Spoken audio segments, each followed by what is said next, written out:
There can be both internal and external factors which would drive conflict to emerge.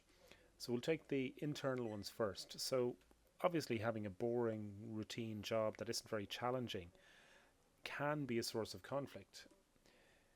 The flip side of that is if you have work that's too challenging or too demanding of you.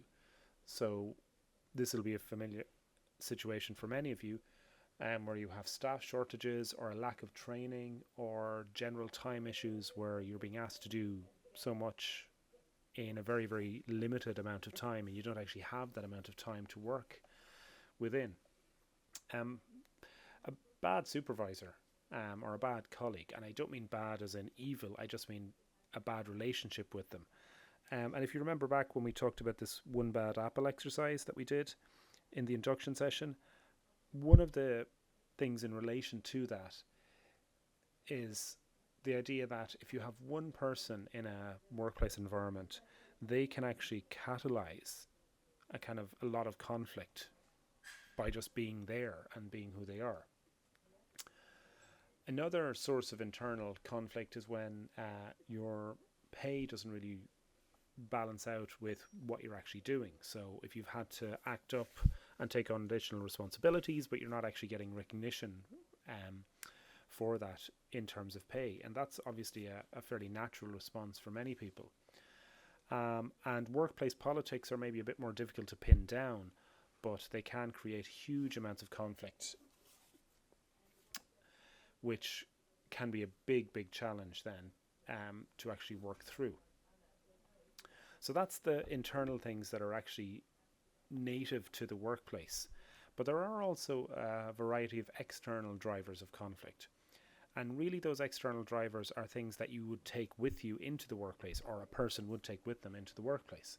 So, for example, if you're very stressed at home, that's clearly going to be an issue for conflict. You may not have as much tolerance for things that are going on in the workplace. If you have work that's too challenging and too demanding and you don't have enough time to do it, your work life balance may not be right. So you may be spending so much time at work that you're not actually getting a chance to have that absolutely necessary recreational time away from work. There may be medical issues.